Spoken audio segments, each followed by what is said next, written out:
Magandang araw sa lahat ng maginoong magmamanok. Kung mapansin nyo, ang init na ng panahon.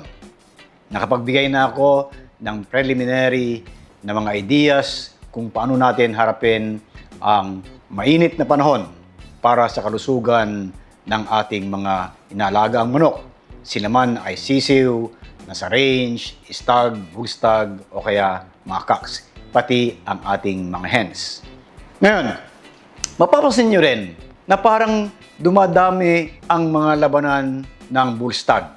So patuloy ang subukan ng lahi. Hindi lamang sa stag, kundi pati sa bullstag. Sa katunayan, tayo nga ay naimbitahan dun sa 6 bullstag na subukan ng mga bullstag na promoted ng KGBA.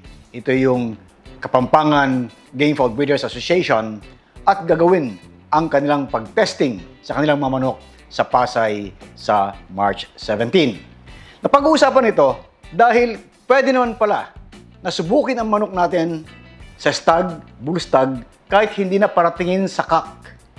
Siguro pwedeng pag-usapan ito ng mga Game Fowl Breeder Associations na dahil magastos ngayon ang pagpapalaki ng manok hanggang cock, baka mas damihan ang stag at mga bullstag na subukan ng lahi.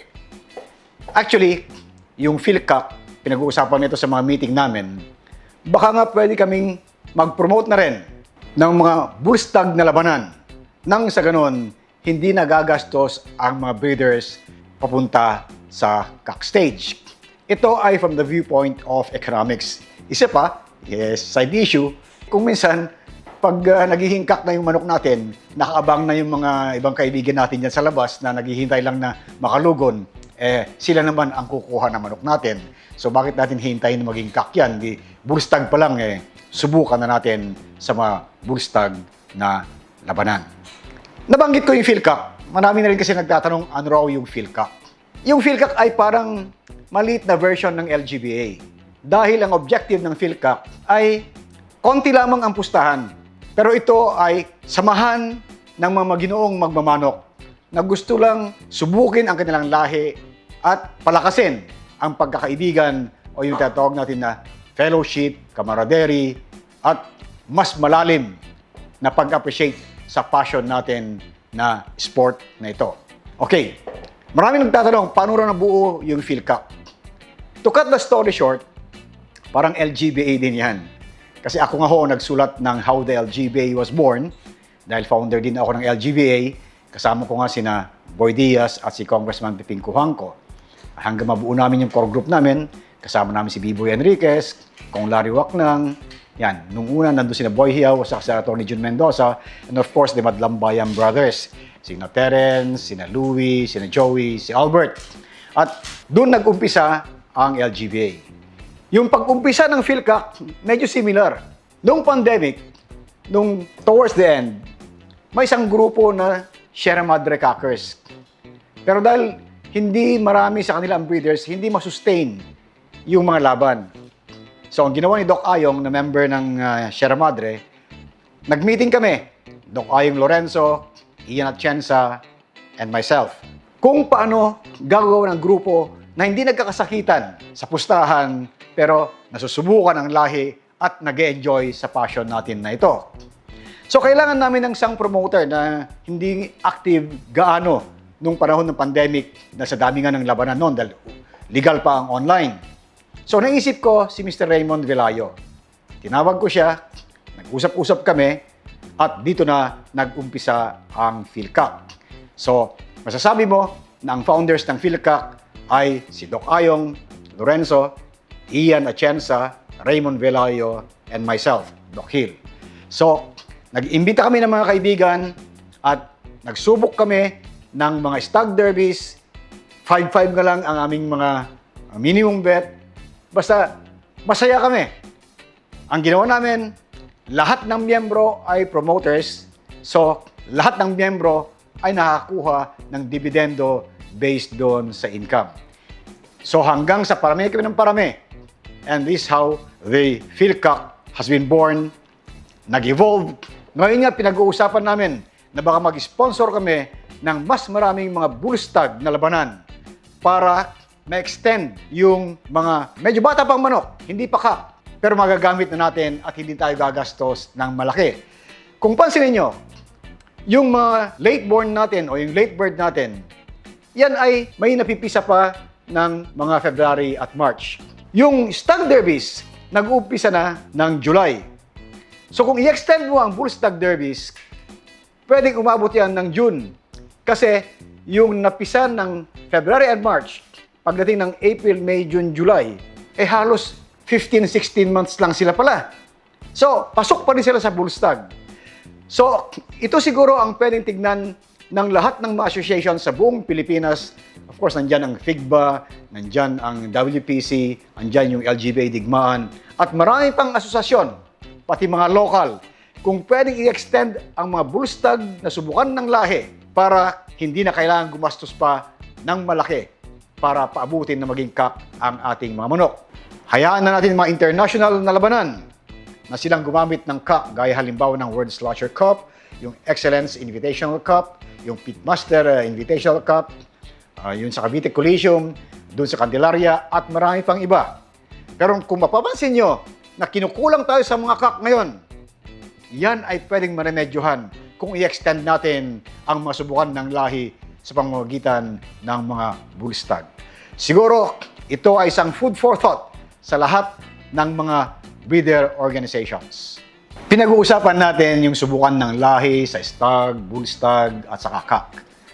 Pero hindi maiwasan na may mga manok tayo na nagiging pale, maputla. Ang tawag ng iba ay anemic.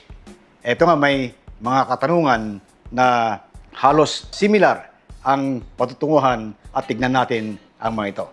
Dito sa ating social media, itong si Alvin Sinswat 9559. Ask ko lang ano tamang gamot sa manok na maputla pero mataba naman. Saka parang orange lang kung magpula mukha niya. Ano po ba tamang gawin? May nag-comment dun kay Alvin, sabi niya, bigyan mo ng iron. Pero ito naman si Alexander M. Bermejo. Iba naman yung kanyang paningin sa iron. Sabi niya, Doc Hill, ask ko lang ano yung side effect pag nasobrahan ng iron yung manok. Maraming salamat po, Doc, sa pagsagot. Lagi ng mga tanong ko. God bless you. Okay, pagsamahin natin yung concern ni Alvin at ni Alexander. Maputla ang manok. Ano ang gamot? Siyempre, alamin muna natin ang dahilan. Lagi kong sinasabi ito, para mailagay natin yung tamang gamot, kailangan alamin natin ang dahilan. So, namumutla manok. Maraming dahilan yan. Isa dyan ay baka kulang sa vitamin B complex. Isa dyan ay baka marami siyang mga parasites, both internal and external. At pwede rin nga yung baka kulang siya sa iron. So, kung nutritional ang issue, mas maganda, balance yung feeds. Kung B complex yung issue, mag-supplement ng mga gaya ng Vitamax. Kung yan ay maraming parasites, syempre, purgahin mo laban sa tapeworm, roundworm, at pati na rin sa mga red mites, honey, at marami pang ibang mga parasites kagaya ng avian malaria, kaya Ornistat ang binibigay. So ito yung mga basic na gawin natin pag mamutla manok para maibigay natin ang tamang gamot based doon sa specific na dahilan. Papunta doon sa iron. Dahilan din ng pamumutla dahil nagiging anemic ang manok pag kulang nga sa iron. So, binibigay ng iron pag maputla ang manok para mamula dahil kulang nga siya sa iron sa katawan. Paano naman yung sinasabi ni Alexander pag nasobrahan? Ito yung tinatawag na iron toxicity. Ang mga manok at mga ibon in general, sila ay medyo sensitive sa overdose ng iron. Pag nasobrahan sila ng bigay ng iron, tama nga na mamumula sila. Ang gandang tignan, pulang-pula. Pero ang side effect niyan, pwedeng masira ang atay. Pwedeng tumigas ang atay. At pag nasira ang atay, alam naman natin, napakaraming function ng atay sa metabolism. Mula sa digestion, mula sa blood formation, mula sa circulation, at marami pang ibang mga enzymes ang affected pag atay ang tinamaan. So, babagsak ang performance ng manok pag nagkaroon ng overdose ng iron dahil masisira ang atay. Kaya kung magbigay ng iron, sundin lamang yung recommendation ng gumawa ng gamot na yan. Halimbawa yung Vitamax. may recommendation kung paano gamitin.